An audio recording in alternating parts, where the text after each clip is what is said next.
Hi, this is Dodger and you're watching my show.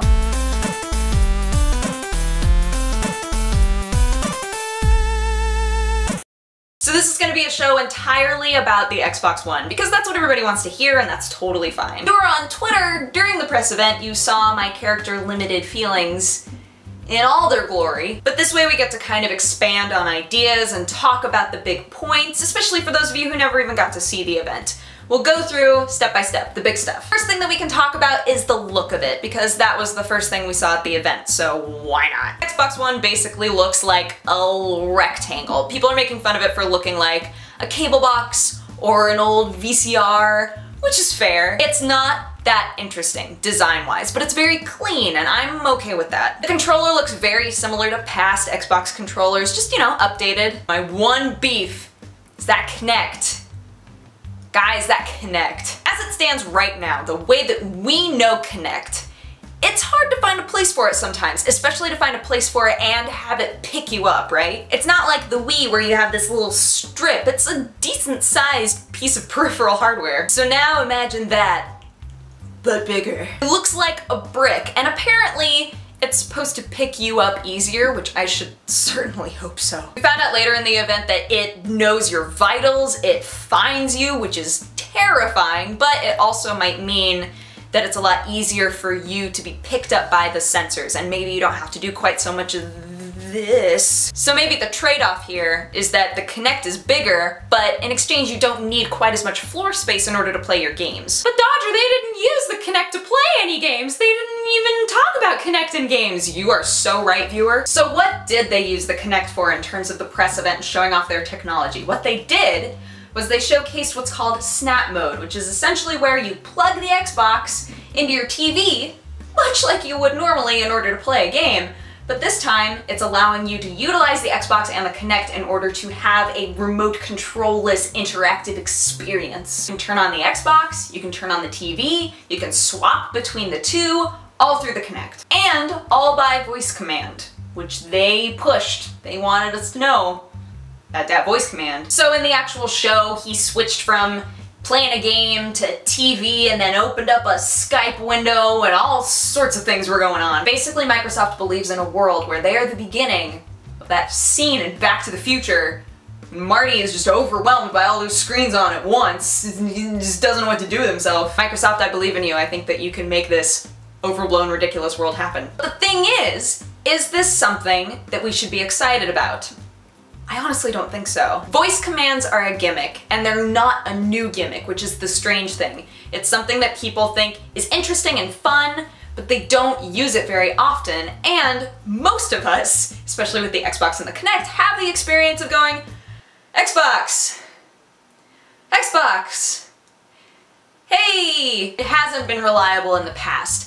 If they make it so that the Kinect is not only reliable in finding your bode, but also reliable in understanding your words, that will blow my mind, because do you know how many accents there are in the world, how many different languages there are in the world? How much is this going to help and affect people who don't have standard strict accents? See, now you're starting to understand why people are calling it a cable box or a VHS player. Because basically what they focused on during this press event was TV, movies, and this weird voice Kinect gimmick. Now, something that a lot of people have been interested in finding out is this system always online? Apparently not. But the way that the system is going to work is no, you don't have to always be online, but you do have to have the system constantly hooked up to internet. Why? Because it is going to be checking every 24 hours. It's going to check in with the cloud. It's going to check in with your system. Make sure you're not doing anything weird. If you have no internet, the longest you will be able to utilize your Xbox without internet is 24 hours if you time it out perfectly. I am so excited to see how you guys wind up jailbreaking this thing. Somebody's gonna try, somebody's gonna succeed, I'm positive, but I just wanna know how, like, how are you gonna do it? In the end, it's a compromise, and I appreciate that. I appreciate that they didn't say, look, yes, you have to be always online. Instead, they said, all right, well, we still feel like we need to do this, so it's gonna be once every 24 hours.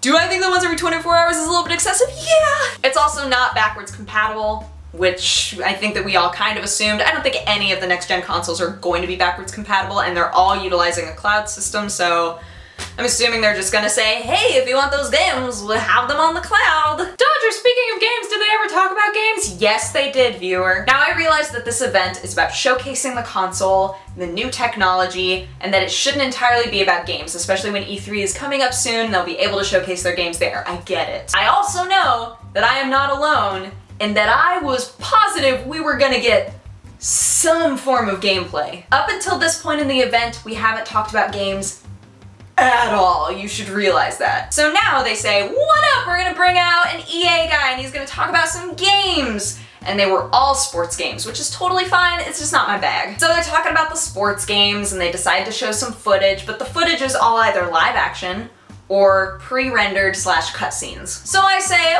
okay, that's fine. They gave us a trailer for a game called Quantum Break, which is by the same people that made Alan Wake, so I was a little bit excited about that.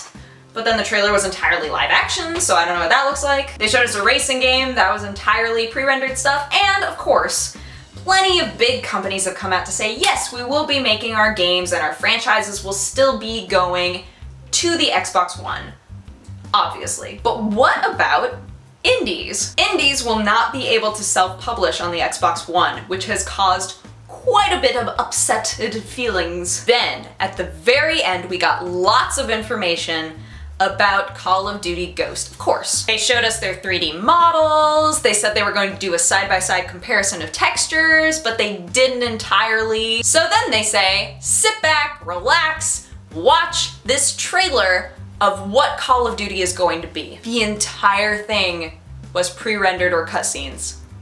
All of it. I honestly don't think that it's too much to ask that just one game out of all of these games that you've shown us, that we get to see the interface, that we get to see what the thing actually looks like when you're playing it. Dodger, it was like rendered within the engine. I don't care. And that was literally the end. They didn't say goodbye. They didn't tell us that this trailer was gonna be the last thing we were gonna see. It just ended. No ending show music. There's nothing. That was the last thing that we saw during this event. I am absolutely not trying to be a cynic. I wanted so badly to watch this event and say, the Xbox actually looks pretty good. Honestly, right now, I'm much more excited about the PS4 than the Xbox One, because I thought for sure Microsoft would learn after spending so much time focusing on the Kinect and having everybody say, we don't care about the Kinect, we want to hear about games.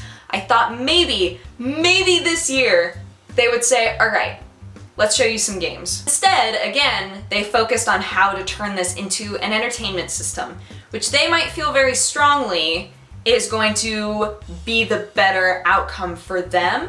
But the thing is that the people that tuned in and really cared about this event are people that play their games. So to us, it's like a slap in the face to watch this entire event and be like, so I can use this with my TV. That's what this whole thing told me. Also, F you indie games, you're not real. I just thought it was a bad first impression. I'll be interested to see what they say at E3, but so far that is what we know about the Xbox One. There are little other bits of information, most of which are still rumors at this point though, or have not been double checked and confirmed by Microsoft, so I'm not even gonna talk about them. But that is my show on the Xbox One. Thank you so much for watching. If you have an opinion on the event or on any of the information from today, feel free to leave it in my comment section. And if you wanna have coffee with me, you can click wherever I put the annotation and it'll take you to my other channel. But otherwise, I hope that you guys had a great day, and I will talk to you again on Friday. Bye-bye! Mwah! I don't care.